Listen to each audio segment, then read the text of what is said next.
We want the opposition to panic, not us. And that is our mindset.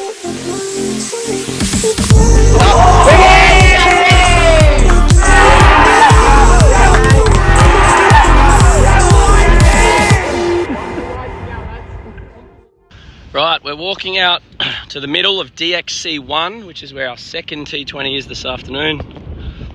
This is their main ground. They've got lights. We've got a day-night game here later this week. This is where I played a lot of cricket when I was younger.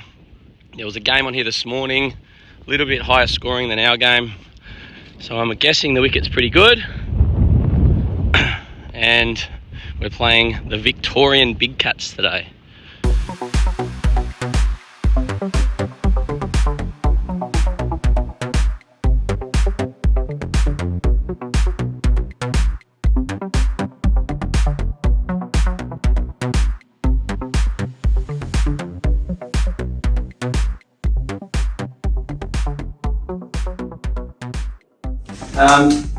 What's our sort of overall viewpoint on yesterday? We obviously reflected after the first game.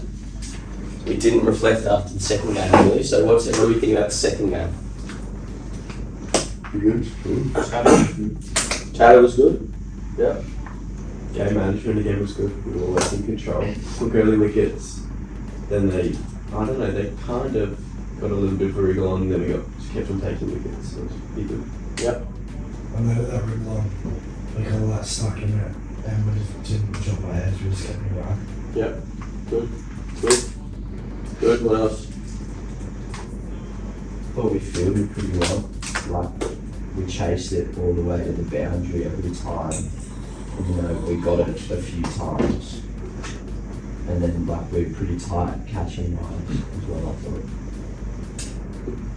I think our fields and playing got a lot better, like, throughout the day, especially at the end. The only boundaries they were hitting were from, like, really good shots. Like, some bloke hit Prado, cut off a ball that was not on him, like, not over pitch or anything. It was just a good shot. But that was like the only boundary at the end of the day. Yeah, I think that's an important point. Like, I want to work with the captains, and a lot of this is about the tactical side of the game. Right? We go in the nets, and when I coach mostly, I work with players generally on their technical things, but it's hard to do tactical things when you're in nets with one person.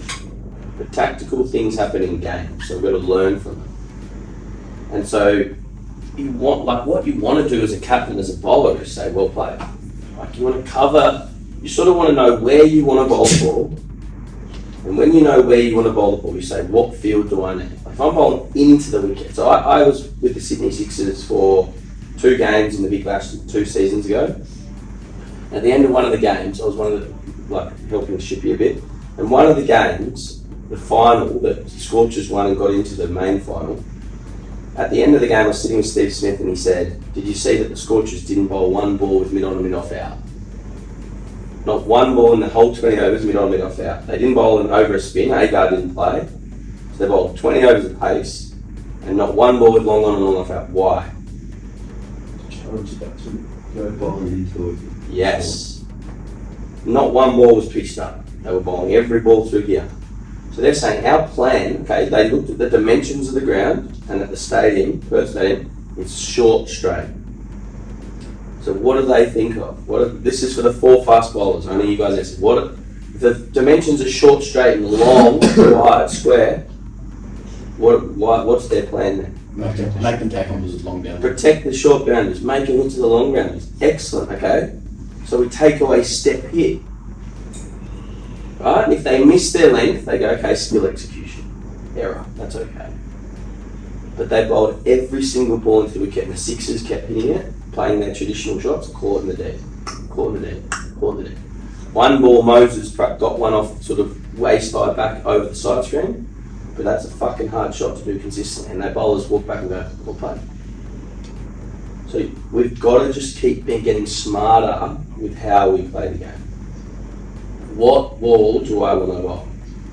Right? If it's turning a lot, you might be bowling as an offie for Brad. It might be you want to bowl fifth stump, try and hit off stump. Or you think I want to shut down a side, I want to bowl into his legs. So for me as an offie, I used to try and bowl a lot into middle and leg with a 5 on the leg side field and almost shut down the offside. in one day cricket. My job as an offie for me when I was one was always to get through overs quickly and keep the run rate down. I wasn't trying to attack. I wasn't trying to take wickets. Brad's a different bowler to me. Joshy, for you, it's different. You've just got to keep thinking, what ball do I want to bowl as a general standard ball on this wicket? Then you can have your odd variation of a slow ball or like an arm ball or whatever it is. But what ball do I want to bowl on this wicket? And as a result of where that's going to land, what shots will they be playing likely? So where do I need my fielders? Then, if they play a really good shot like the example Stan said, inside out, against the spin over the offside, you say, well played, do it again. Good luck to you, that's risky. And if they do it again and they look in control both times, well then maybe say, fuck, okay, maybe this guy's really good at that. Let's cover that and make him do something different. Well, let's bring up backward square, make him play a sweep. See if he's got that, because generally in junior cricket, players are good at one, maybe two things, they're not good at everything. So you see a kid sweep, he's potentially not good at running down and hitting over the top. But you see a kid run down and hit over the top, he's potentially not going to have a sweep shot. So we just got to keep spinners and seamers and captains, so that covers most people in the room.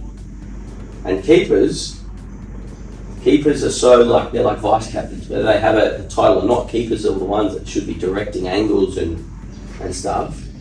We've got to keep coming, we've got to keep having plans.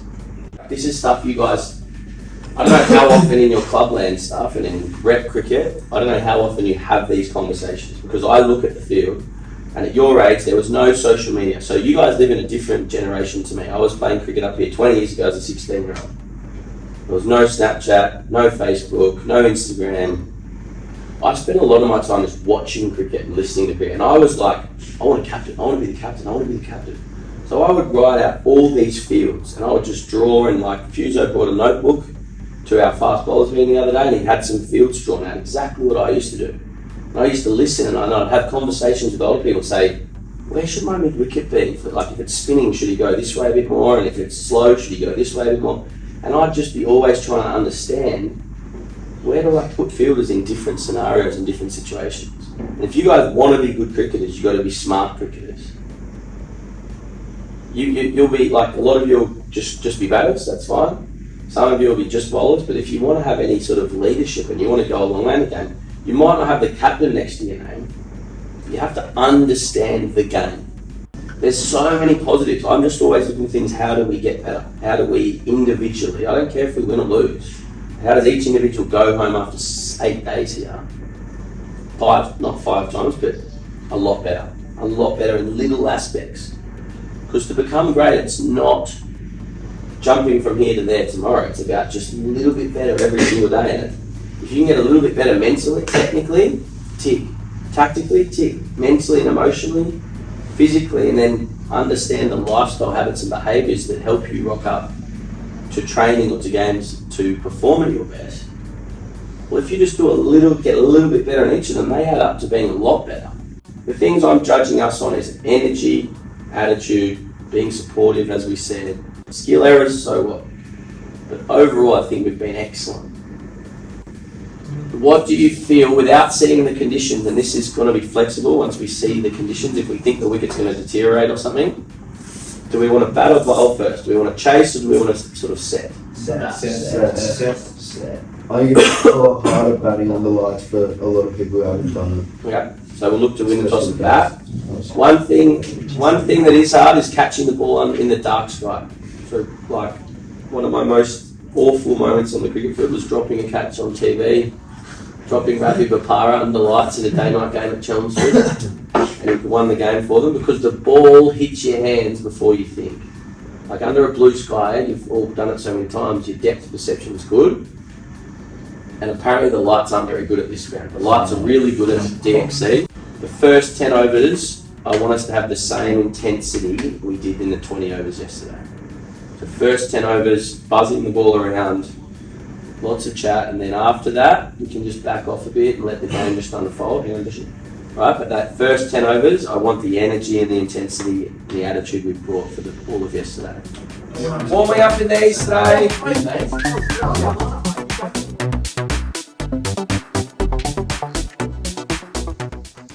It's a day-night game. They got the lights here, so hopefully we can get some runs on the board. And then field under lights.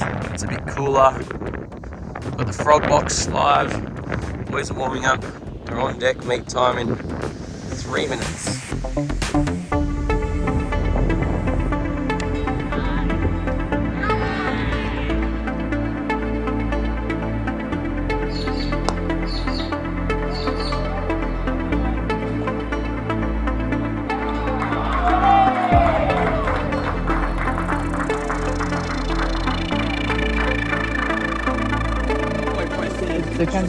Skipper, what do you got for us? Yeah, look, boys. Let's rip through it, boys. Really hard to bat under lights, especially this time. I think we can start strong, keep our energy up in the field. First 50 over game. I think we can rip through them, get home early. But yeah, just 1%ers. Let's go, well, boys. Yeah, aim for that first 10 overs. Lots of energy. That's in your control. Lots of energy. It's not too hot now. So buzz the ball around as we've done in the T20s.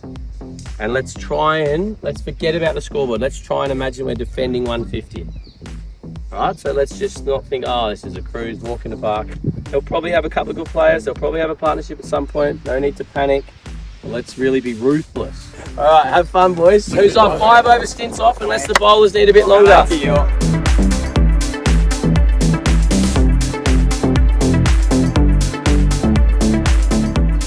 Sitting on the side of the ground, the lights are on.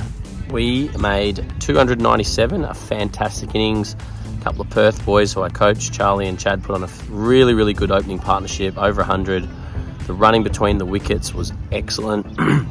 Excuse me, I've got a bit of a croaky voice, a sore throat. One of the big things that we've focused on this week is running between the wickets, having lots of energy in the field and having sort of being really supportive of each other. And today the running between the wickets was excellent. Chad ended up on 94 and Charlie ended up in the 70s, maybe 74, 2 Fremantle Cricket Club boys. So really pleasing. And then, the middle order kicked on a bit as well. Got us up to 297 against Yarra Valley. And now we're under lights. We're fielding. We're in the 4th over. We've got a wicket already. 1 for 11 of 3.3 overs. Boys are up and about. This place is magnificent.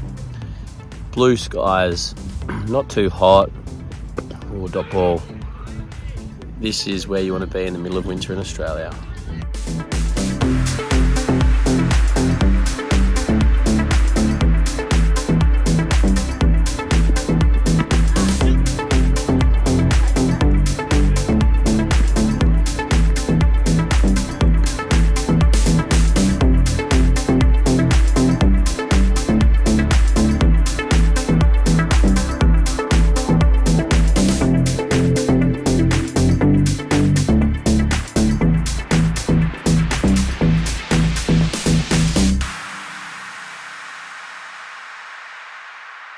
Here we are at Nycliffe Oval, where we had our centre wicket for a T20, round number 4, day 3.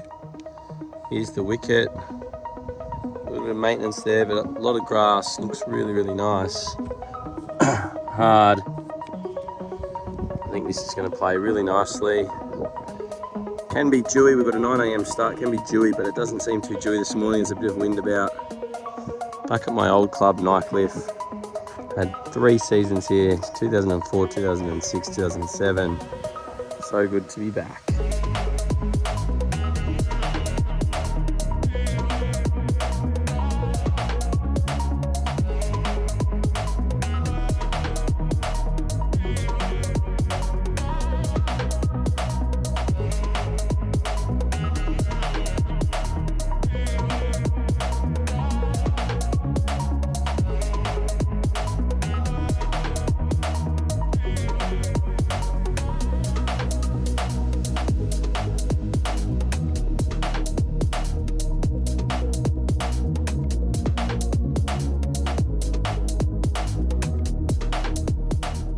Right, boys, let's not make this go longer than it has to. And it's certainly not all doom and gloom. So what do we think about the whole day? I think so many positives. I think with the ball, that I think our plans and fields were as good as they've been. Yep. I don't think there was reckless batting, really. I think there was a bit of dumb batting at times. But it wasn't like people were throwing their wickets away. But we can just keep getting smarter about how we take our options and our risks. And obviously a run out never is a good thing. Little miscommunication. But I said to you at the halfway stage that you're judged on how you show up and your energy and your attitude when things are against you, when your back's against the wall, not when you're in front. And I think we fought really hard. I think that there's still tactical things we've got to keep learning, which is you folks are still so young and inexperienced, you're still going to keep learning. But I think we've got better every game. I think the bowlers are getting clearer on their plans and they're setting fields better, more accordingly to where they want to bowl. I think like whoever captains the last game has an advantage over whoever captained the first game because we've got all those lessons as a group. But I think as a group with Chad in charge, I think the positioning was really good today for the most part. There's still little things. Last ball of the over in the 16th over, mid-on comes up. Goes for 4. And that's on the bowler and the captain. When we'd spoken about getting out of the over. We'd spoken about protecting the boundaries, especially late in the over. That's okay. It's just another lesson. We just got to make sure we take these lessons, we learn from them, and we implement them better next time. We don't want to just keep making the same mistakes. Right? And you blokes might have been frustrated with me when I said no to fuso bowling, and obviously your competitive spirits all kicked in and said, look, we've got a couple of weapons that we can go to, but we had to sort of overrule and look after the bowlers' bodies. And like I've been saying, we're not here to win. We're here to play competitive cricket. We're here to compete, do our best, but it's not all about wins and losses. We didn't get the win today, but we know we were all sort of a bit down on our best, I guess, a lot of us. But also we're moving the team around again. Some real positives again though, some real positives. I think Fuse showed you can be a genuine all-rounder and you're a fighter. You fought hard right to the end. Freddie chipped in a bit. So we fought right to the end with the bat. Sammy, little cameo at the end. Like we gave ourselves something to defend. It wasn't quite enough. But you just, in this game of cricket, you never know. And every run is so valuable. Whether it's just running a 2 instead of a 1, or it's when we're fielding, it's diving save, or it's the reduction in sundries, extras, whatever it is, little, like every run is really meaningful. So we scrap to a score, and that's what good sides do. They scrap to a score when their big guns don't get the runs. Brad, awesome with the new ball. Awesome. Like, I don't know how much you've done that before, but as a finger spinner in T20 cricket, it's a skill set you've got to have. I think you did that really well, and then you came back for your 4th really well. You've bowled really, really nicely this 3 days. We just got to stop bowling no balls as spinners. It's inexcusable. If we're playing a Green Shield game or a grade game, we could look at 5 no balls from spin, I think it was, and just say that's the difference today. We don't bowl 5 no balls, they don't get 5 extra balls, they don't get 5 free hits. That could have been the difference. Just little moments win games of cricket, really. When you get 2 evenly matched sides, and I think if we go anywhere near our best, we'll blow them out the water if we play them again, if we go anywhere near our best. But today, 2 evenly matched sides, and it's little moments that make big differences. Little moments that who can win the key moments, that who can be a little bit smarter in their angles and their field settings and getting in and out of overs and not bowling the extras and building partnerships. That's what adds up. So hopefully this has built some hunger. I think last night you boys were really up and about, and rightly so. You've demolished the 3 teams we played. But the game has a funny way of saying, hang on a minute, I'm pulling you back to be grounded here. There was a bit of talk about we're all going to be in the team of the carnival and us this, us that. Now this is a reminder that if we get ahead of ourselves, the game will get you. Not just this week, but in general. If you don't respect the game and you think you're going well or the team's going well, the game will get you. I promise you that. It's got a funny way of sort of keeping people grounded. So let's use this as hunger. And I think this has been a great day because I think you guys will look within and learn a lot from today. We didn't get the win, but we're not here for the win. We're here to learn. So learn from this and use it as hunger to say, right, boys, we've got 200 overs of cricket to come now. And this is the business end of the week. You've got some rust out. You've all done lots of things. You've all done something in this team. You've all shown you belong. You've all shown you're capable at this level. And we've shown the competition that we're a very good side. But now we've got 200 overs, 100 in the field and with the ball and 100 with the bat for individuals to keep standing up. And if we go anywhere near our best, we'll probably win this tournament, I believe. But we can't think it's just going to be a walk in the park. We need to show up and put in. But my point of view, we're all a bit down. Just keep getting around each other. Get around each other. Some people had tough days today. Some people had pretty good individual days. But let's just keep, one thing we've been really good at is supporting each other and staying together. So make sure we do that. And we show up for day night of tomorrow. Rest and recover for the next 24 hours. Show up with hunger to bounce back from what was below par for you guys today. From an output, not from an effort, but from an output. Go away and reflect. If you're not doing it, you're leaving some lessons. You're not going to become a great player, I don't think, if you're not learning from every experience.